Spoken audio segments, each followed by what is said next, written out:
এ পথে লাল গালিচা থাকে, কখনো কখনো প্রতীকী অর্থে লাল গালিচা থাকে, তবে সেই লাল গালিচার লালিমাটা যতটা না গালিচার রং দিয়ে লাল হয়, তার চেয়ে বেশি লাল হয় ভাইয়ের শাহাদাতের রক্তের মাধ্যমে। শাহাদাতের রক্তের নজরানা দিয়ে আমরা সেই পথে ইনশাআল্লাহ পৌঁছবো, যে পথে শাপলা চত্বরের ভাইয়েরা শাহাদাতের রক্ত দিয়েছে, যে পথে আমার হাটহাজারীর সন্তানেরা শাহাদাতের রক্ত দিয়েছেন, যে পথে আমার বীরবাড়িয়ার শহীদ বাড়িয়ার বীর শহীদারেরা যে পথে আত্মত্যাগ স্বীকার করেছেন, আমরা তাদের সে পথকে ভুলবো না। তাদের সেই শাহাদাতকে আমরা কোনো সময় সেই শাহাদাত অস্বীকার করার কোন প্রবণতা করে এক মুহূর্তের জন্য বরদাস্ত করব। শহীদ হয়েছে আমার ভাই, সরি বলেন, বাংলায় না বলতে চান দুঃখিত, দুঃখিত যদি বলতে না চান আপনাদের প্রিয় ভাষা ইংলিশেই বলেন, তবে কি বলেন? সরি বলেন। সে রক্তকে অস্বীকার করার চেষ্টা করবেন না।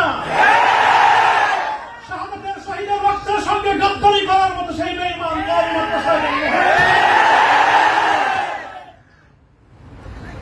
কাজেই যে কথা বলতেছিলাম, এটা কারা বরণ আমাদের, কারা নির্যাতন তো অনেক পরের কথা।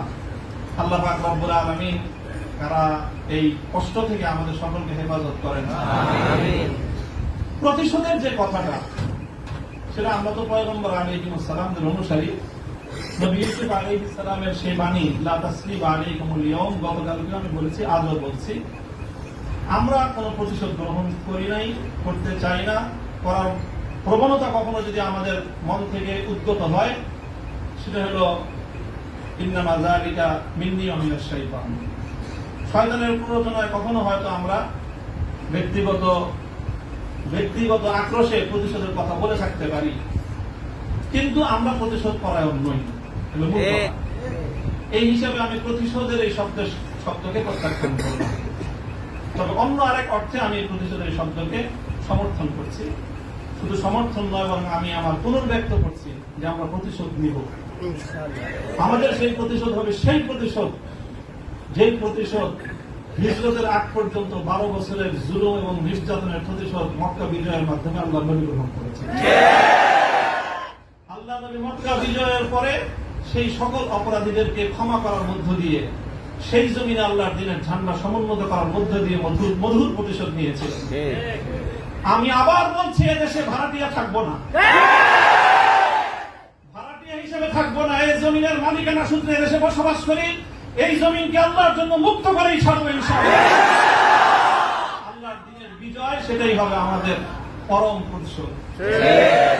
এবং আমাদের যারা আমাদেরকে শত্রু ভেবে আমাদেরকে নিঃশেষ করার চেষ্টা করেছে, অপমান করার চেষ্টা করেছে, আমরা তাদেরকে সম্মানিত করে প্রতিশোধ, আমরা তাদেরকে আদর্শের সোনালী পথে বরণ করে নেওয়ার মধ্য দিয়েই আমরা ইনশাআল্লাহ আমাদের আদর্শের বিজয়ের প্রতিশোধ গ্রহণ করব। আল্লাহ রাব্বুল আলামিন আমাদেরকে সে তৌফিক দান করুন। আরেকটা কথা বলা হয়েছে, অনেকের কথার মধ্যে আসছে যে ভবন, একটা ভবনের আলোচনা। এই ভবনটার গুরুত্ব একসময় আমার কাছেও খুব ছিল, 3 বছর আগেও খুব ছিল। যখন শুনলাম যে ভবনটা চলে যাচ্ছে, আমি তখন সর্বপ্রথম সালাতুল হাজাত করে দোয়া করেছিলাম যে আল্লাহ যেন খায়রাত ফয়সালা করেন। আর এরপরে এখন আমার অনুভূতিটা হলো যে এরকম ভবন না থাকাই ভালো। না থাকা ভালো কেন? দস্তারে না দারে মা গমে পেয়েছে না দারে, মা হেয়েছে না দারে গমে হেয়েছে না দারে। এইরকম ভবন টবন থাকলে এগুলোকে রক্ষা করার জন্য ডানে বামে অনেক কিছু তাকানোর প্রয়োজন হয়। ভবনও নেই, রক্ষা করার জন্য পায়ের নিচে তেল মারানো দরকার। আজ এখানে মাদ্রাসা, কালকে ইনশাআল্লাহ সাইদুল হাদিসের সন্তান মাহমুদুর হক সাহেব যদি মধুরী করে যে বসেন, ইনশাআল্লাহ ওই কেরানীগঞ্জের ওই একেবারে দূরের চরে বা কোন রুটের চর, কোন চরের মধ্যে বড় মাদ্রাসা হবে। প্রয়োজন নাই ভবনের, প্রয়োজন নাই মাদ্রাসার স্থাপন কোন সম্পত্তি। ওই পুরাতন যুগে ফিরে যেতে হবে আমাদের। স্থায়ীভাবে আমি এই কথা বলতেছি।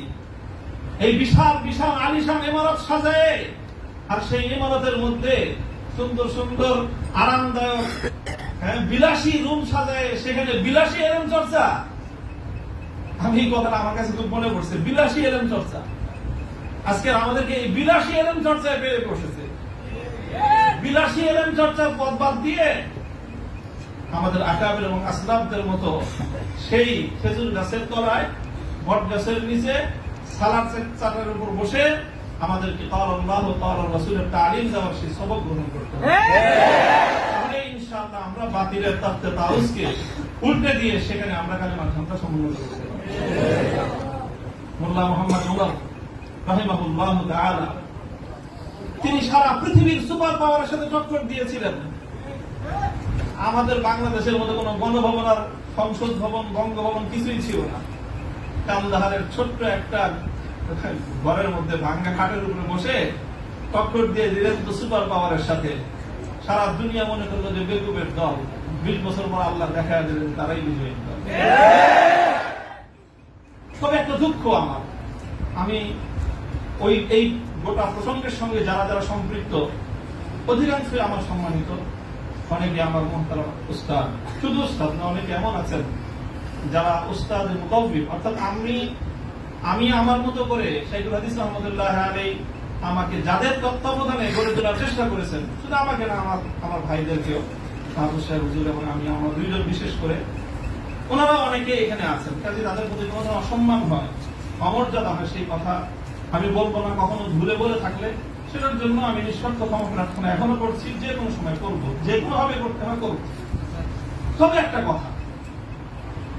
কথা, দুঃখের কথা, হৃদয়ে রক্তক্ষরণের একটা কথা, সেটা যদি আমার বাবার দ্বারা সেই ভুলটা হতো আমি বলতাম। সেই ভুলটা যদি এখন আমার অভিভাবক মাহফুজ সাহেব যদি সেই ভুল করেন সেটাও আমি বলবো। সেই ভুল যদি আমিও করি, আমাকেও যেন আল্লাহ আমার সেই ভুলটা অনুভূতি দান করেন। সেটা হলো যখন এদেশে মূর্তির বিষয় নিয়ে বিতর্ক তৈরি হলো, ভাস্কর্য নামে জাতীয় পর্যায়ে মূর্তি তৈরি হবে কি হবে না এই বিষয়ে যখন বিতর্ক, তখন আপনারা সেই বিতর্কের মঞ্চে ডিজিটাল ছবি তোলাটা কতটা বড় অপরাধ, কতটা বড় অন্যায়, কত বড় গুনাহ, সেই মাসলা নিয়ে আসলেন।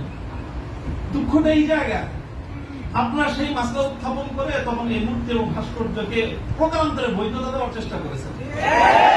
আপনারা বোঝানোর চেষ্টা করেছেন যে আজকের একটা ছাত্র ফেসবুকে তার ছবি আপলোড করা যতটুকু বড় অপরাধ, বাংলাদেশের স্বাধীনতার স্থপতি বঙ্গবন্ধু শেখ মুজিবুর রহমান সাহেবের 60 ফুট লম্বা ভাস্কর্য নামক মূর্তি স্থাপন করা সমান অপরাধ। এটা বোঝানোর চেষ্টা করেছেন আপনারা। ব্যাপারটা কি এক? এটাই হলো দুঃখ যে এই কাজটা সামনে করেন না আপনারা। আপনারা যদি ভাস্কর্যের বিরোধিতা করতে ভয় পান, তাহলে আমি আপনাকে দোষারোপ করব না। তবে ভাস্কর্য নামক এই সকল শিরকি সংস্কৃতির বিরুদ্ধে যারা কথা বলবে, তাদের প্রতিপক্ষ হয়ে মাঠে গিয়ে এই ধরনের বিতর্কিত মাসলা উত্থাপন করে জালিমের এবং যারা মূর্তি পূজারীদের দোষর, তাদের অবস্থানকে সংহত করবেন। আমি জানি না, যদি বুঝে করে থাকেন গফরাল্লাহু লাকুম, আল্লাহ আপনাদেরকে মাফ করুন। আপনি যদি বুঝে শুনে করে থাকেন আখাফু আলাইকুম শিরক, আখাফু আলাইকুম শিরক, না বুঝে করে থাকেন, সেটাই আমার ধারণা যে আপনারা অনেক বড় বড় আলেম, রাজনৈতিক প্রজ্ঞা আপনাদের কিছুটা ঘাটতি থেকে থাকতে পারে এই ক্ষেত্রে অন্তত। কাজেই এই জায়গাটায় বিলম্ব হলে আপনারা কথা বলেন, বিলম্ব হলেও কথা বললেন, ইতিহাস আপনাদেরকে ক্ষমা করবে না। দেখেন না যে আমরা হেফাজতে ইসলামের কিছু নওজওয়ান আলেম এবার যেটা করছে, সরকার একটা ভালো বুদ্ধির কাজ করছে। আগের অতীত থেকে তারা শিক্ষা নিছে। শাইখুল হাদিসের মতো, মুফতি আমিনী সাহেবদের মতো বৃদ্ধ মানুষদেরকে মানে তারা আটকায় জাতির কাছে তারা একটা বিশেষ বড় ধরনের একটা আসামির কাঠ করে দাঁড়া গেছিল। এবার তারা আমাদের মুরব্বীদেরকে কারো গায়ে স্পর্শ করে নাই, শুরুই করছে মামুনুল হক থেকে, যে এদের হাত পাও গুলি সব ভাঙিয়ে দাও, তাইলে এই বুড়া মাথা যেগুলো আছে সেগুলো আর কি করবে, এই পলিসি নিয়েছেন। কাজেই যেটা করেছেন সেটা হলো, আবারও বলছি, যে এই ধরনের যখন তাওহীদ এবং শিরকের লড়াই হয়ে দাঁড়াবে, আল্লাহ ভাস্কর্য বিরোধী আন্দোলন, এটা তাওহীদ এবং শিরকের আন্দোলন, সব শিরকের সংঘাত ছিল। ভাস্কর্যের পক্ষে যারা ছিলেন তারা শিরকের পক্ষে ছিলেন, ভাস্কর্যের বিপক্ষে যারা ছিলেন তারা তাওহীদের সংঘাত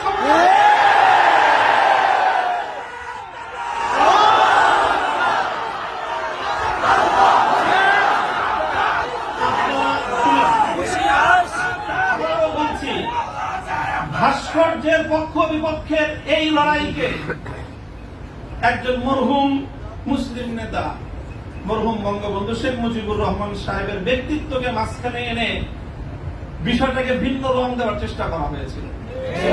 আমরা তখনও বলেছি, আজও বলি, ভবিষ্যতেও বলবো, ভাস্কর্য এটা বঙ্গবন্ধু শেখ মুজিবুর রহমান সাহেবের না শহীদ প্রেসিডেন্ট জিয়াউর রহমান সাহেবের, সেটা আমরা পার্থক্য করি নাই।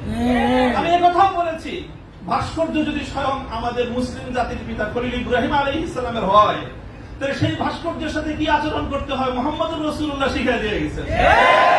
আল্লাহ রাসূল সাল্লাল্লাহু আলাইহি ওয়াসাল্লাম মক্কা বিজয়ের দিন বাইতুল্লাহ থেকে যেই মূর্তিগুলো বের করেছিলেন, যে ভাস্কর্যগুলো বের করেছিলেন, তার মধ্যে তো একটা ছিল ইব্রাহিম আলাইহিস সালামের মূর্তি। কি বলেছিলেন? কাতালাহুমুল্লাহ, আল্লাহ পাক এই মক্কাবাসীদেরকে ধ্বংস করুক, তারা খলিল ইব্রাহিম আলাইহিস সালামের মূর্তি তৈরি করেছে। আমাদের কথা আপনাদের পছন্দ হলো না, আমি বললাম যে ভাস্কর্য বানায়েন না, এটা বানালে বঙ্গবন্ধু যদি মুসলিম হয়ে মারা গিয়ে থাকেন কবরে তার শাস্তি হবে। তো আপনারা মনে করলেন আমরা বঙ্গবন্ধুর বিরুদ্ধে বললাম, আসলে বলি নাই বিরুদ্ধে। তিনি যদি, আবারও বলছি, যদি আল্লাহ তাকে ইমানের সাথে খাতেমা দিয়ে থাকেন, আমি জানি না কি অবস্থায় মৃত্যু হয়েছে সেটা কেউ বলতে পারবে না, তাহলে তার ভাস্কর্য, তার মূর্তি তৈরি করাটা এটা তার সঙ্গে চরম বিশ্বাসঘাতকতা। সর্বশেষ কথা হলো এই, খলিল ইব্রাহিম আলাইহিস সালামকে যখন এই মূর্তি বিরোধী আন্দোলনের, মূর্তি বিরোধী কার্যক্রমের পরিণামে নমরুদ কি করেছিল? অগ্নিকুণ্ডে নিক্ষেপ করেছিল। এটা সবাই জানি আমরা। কিন্তু অগ্নিকুণ্ডে নিক্ষেপ করাটা এটা নমরুদের প্রধান শাস্তি ছিল। নমরুদ ইব্রাহিম আলাইহিস সালাম থেকে যে প্রতিশোধটা গ্রহণ করেছিল সেটা কিন্তু প্রধান এটা ছিল না যে ওনাকে কি করেছে, আগুনে নিক্ষেপ করেছে। আর খলিল ইব্রাহিমকে আগুনে নিক্ষেপ করে আর কি প্রতিশোধ নেবে? যে বেটা তার প্রাণাধিক প্রিয় সুপুত্রকে আল্লাহর জন্য হাসি মুখে কোরবানি করতে চায়, তার নিজের জীবনের দাম তার কাছে আর কতটুকু, তার কি মারবে আর কি জ্বালাবে?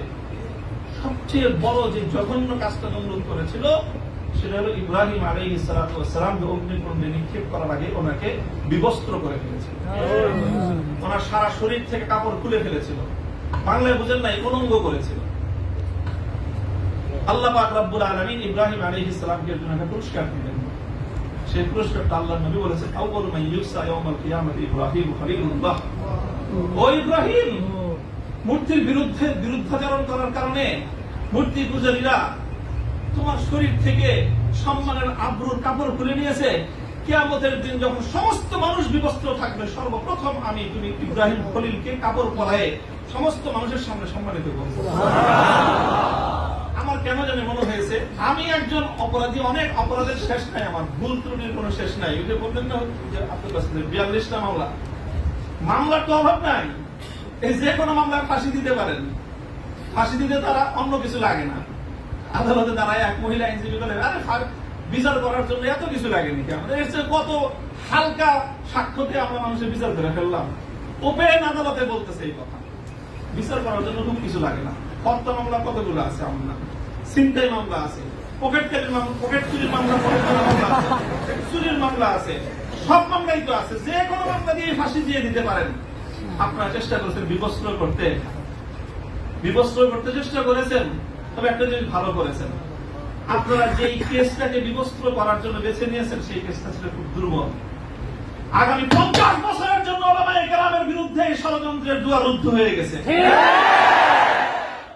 আপনারা যদি এই ধরনের ষড়যন্ত্র করতে থাকেন, জাতি আবার নতুন করে বলবে, এতদিন বলতো ইউসুফ আলাইহিস সালামের বিরুদ্ধে যে ষড়যন্ত্র করছে, মামুনুল হকের বিরুদ্ধে সেই ষড়যন্ত্র, সামনে বলবে মামুনুল হকের বিরুদ্ধে যে ষড়যন্ত্র হয়েছিল, আব্দুল্লাহর বিরুদ্ধে সেই ষড়যন্ত্র। আমি আপনাদের কাছে দোয়া চাই, আল্লাহ রাব্বুল আলামিন যেন আমাকে এটার বিনিময়ে ইব্রাহিম আলাইহিস সালামের সঙ্গী করে কিয়ামতের দিন। আমিন আমিন। আল্লাহ পাক রব্বুল আলামিন আপনাদের সকলকে জাযায়ে খায়র দান করুন। আমিন।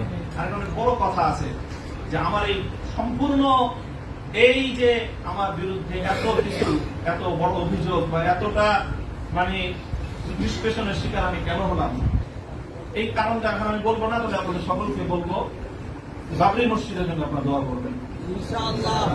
ওয়া আখিরু দাওয়ানা আলহামদুলিল্লাহ।